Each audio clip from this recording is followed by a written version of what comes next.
नमस्कार विद्यार्थी मित्रांनो, प्रोजेक्ट पद्मालय आपल्यासाठी घेऊन येत आहे रामकथा अर्थात रामायणावर आधारित मालिका ज्याचं नाव आहे आपला राम। आपला राम या मालिकेमध्ये आपण बघतोय की रामकथेचा किंवा रामायणाचा उपयोग किंवा वापर आपण आपल्या आयुष्यात आता सध्या नेमका कसा करून घेऊ शकतो। आणि या मालिकेचं सादरीकरण आणि संशोधन केलंय प्राध्यापिका मुक्ता गरसोळे कुलकर्णी यांनी आणि संकल्पना आणि निर्मिती आहे डॉक्टर प्राची जावडेकर यांची। विद्यार्थी मित्रांनो, आपण नेहमी इनर इंजिनिअरिंग, सेल्फ हेल्प किंवा सेल्फ मोटिवेशन हे शब्द वारंवार ऐकतो, कारण ते आपल्या व्यक्तिमत्व विकासासाठी खूप उपयुक्त आहे। या दृष्टीने रामायणाकडे बघता येईल का?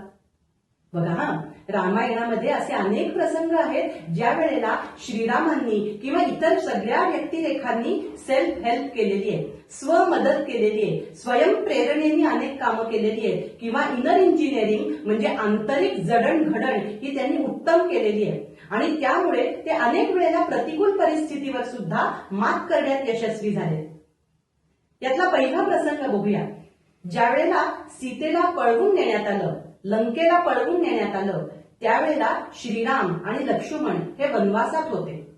आता बघा, ज्या वेळेला सीतेचं हरण झालं त्यावेळेला अयोध्येचे हे राजकुमार वनवासात असताना त्यांना अयोध्येमध्ये सहज मदत मागणं शक्य होतं की नाही, की बाबा अयोध्येची स्नुषा म्हणजे सून ही आता पळवून नेण्यात आलेली आहे, तेव्हा तुम्ही तुमची चतुरंग सेना आम्हाला पाठवा आणि मग आम्ही लंकेवर हल्ला करतो आणि मग रावणाचा वध करतो वगैरे। पण बघा, या प्रसंगामध्ये श्रीरामांनी अयोध्येला मदत मागितली नाही। जी काही उपलब्ध साधन सामुग्री आहे त्यामध्ये आपण या प्रतिकूल परिस्थितीवर कशी मात करू हे त्यांनी पाहिलेलं आहे आणि हा सर्वात मोठा धडा आपल्याला या प्रसंगात मिळतो। आपण किती छोट्या छोट्या अडचणींसाठी कुरकुर करत असतो, किती छोट्या छोट्या गैरसोयींना एवढं मोठं बनवत असतो, माझ्याकडे हे नाही, माझ्याकडे ते नाही, माझ्याकडे ही सोय नाही, ती सोय नाही। पण रामासारख्या माणसाला सुद्धा, त्या व्यक्तीला सुद्धा त्यांच्या जीवनामध्ये बघा अनंत अडचणींना तोंड द्यावं लागलेलं आहे। त्यांच्या जीवनात अनेक प्रकारचे चढउतार आलेले आहेत। उद्या राज्याभिषेक व्हायचा आहे तर आदल्या दिवशी त्यांना वनवासाला जायची आज्ञा मिळाली।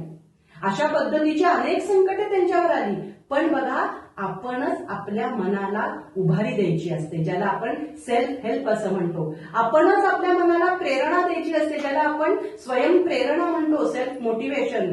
कारण तुमचं इनर इंजिनिअरिंग जर चांगलं असेल, तुमची आंतरिक जडणघडण जर चांगली असेल तर तुम्ही त्या परिस्थितीवर मात करू शकता। म्हणूनच रामरायांनी सुद्धा अयोध्येला मदत मागितली नाही। जी काय त्या दक्षिण भारतामध्ये त्या जंगलामध्ये उपलब्ध साधन सामुग्री होती, जी उपलब्ध त्या काळामध्ये तिथल्या वनजमाती होत्या, उपलब्ध व्यक्ती होत्या, उपलब्ध युद्ध साहित्य होतं, त्याचा वापर केला आणि लंकेवर विजय मिळवला, दुष्ट प्रवृत्तीवर विजय मिळवला। दुष्ट प्रवृत्तीवर विजय मिळवण्यासाठी सर्वात महत्वाचं आहे ते तुमचं इनर इंजिनिअरिंग, सर्वात महत्वाची आहे ती तुमची सेल्फ हेल्प, हे आपल्याला लक्षात ठेवलं पाहिजे। अशीच गोष्ट दुसऱ्याही वेगळ्या एका प्रसंगात येते, ती म्हणजे रामरायांनी हनुमंत, जांबुवंत आणि इतर लोकांना सीतामाईंच्या शोधात पाठवलेलं आहे। अशा वेळेला काय होतं बरं? अशा वेळेला खूप शोध घेत आहेत। दक्षिणेकडे एक तुकडी गेली, त्या तुकडीमध्ये जांबुवंत आहेत, हनुमंत आहेत, या तुकडीला पाठवलंय। खूप शोध घेतला तरी सुद्धा त्यांना काही सीतामाई सापडत नाही। इतके ते निराश होतात, इतके दुःखी होतात की आता कोणत्या तोंडाने आम्ही रामाकडे जायचं आणि सांगायचं की सीता सापडत नाही। मारे आत्मविश्वास आम्ही सांगितलं होतं, आम्ही कुठल्याही परिस्थितीत सीतेला परत घेतल्याशिवाय किंवा तिचा निरोप आणल्याशिवाय परत येणार नाही। हनुमंतांना अशा वेळेला वाटायला लागलं की आपलं काही खरं नाही, अक्षरशः आत्महत्या करावी का काय असा विचार त्यांच्या मनात येतो। पण अशा वेळेला जांबुवंतांनी परत एकदा सेल्फ हेल्प किंवा स्वयंप्रेरणा दिलेली आहे आणि त्यांनी सांगितलंय चांगल्या कामासाठी आपण बाहेर पडलोय। असे निराशावादी विचार आपल्या मनात येणं योग्यच नाही। निगेटिव्ह थिंकिंग विद्यार्थी मित्रांनो आपण बऱ्याच वेळेला करत असतो आणि त्याचमुळे आपण आपलंच अपयश हे आपल्या जवळ आणत असतो। निगेटिव्ह थिंकिंग मात करणं हे सर्वात महत्वाचं आहे, ते या प्रसंगात आपल्याला कळतं। मग जांबुवंत त्यांना सांगतो, हे बघा या कार्यामध्ये आपण सफल झालो तर सीतामाई आपल्याला भेटतील आणि विफल झालो तरी सुद्धा आपण आपलं काम केलंय याचं आपल्याला समाधान मिळेल। बघा, आपल्याला अनेक वेळेला परीक्षेची भीती वाटत असते.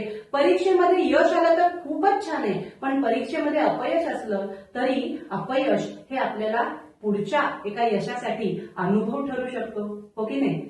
त्यामुळे आपण आपलं इनर इंजिनिअरिंग हे चांगलं केलं पाहिजे.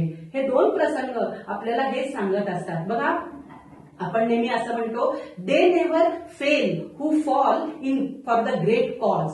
तुम्ही चांगलं काम करत असाल, चांगल्या उद्देशाने करत असाल तर कुठलीही गोष्ट तुम्हाला अडथळा बनू शकत नाही. मग यासाठी जी काही उपलब्ध सामुग्री आहे तुमच्याजवळ, साधन संपत्ती आहे, त्याचा वापर तुम्ही चांगल्या पद्धतीने करून घेऊ शकता. हेच महत्वाची गोष्ट आपल्याला या दोन प्रसंगांवरनं कळते, जी आपल्याला आपल्या आजच्याही आयुष्यामध्ये तितकीच उपयुक्त आहे, हो की नाही? विद्यार्थी मित्रांनो, पालकांनो आणि शिक्षकांनो, तुम्हाला आमची ही मालिका कशी वाटतेय हे जरूर आम्हाला कळवा आणि आपण पुन्हा भेटूच आपल्या पुढच्या भागामध्ये. तोपर्यंत नमस्कार, जय श्रीराम.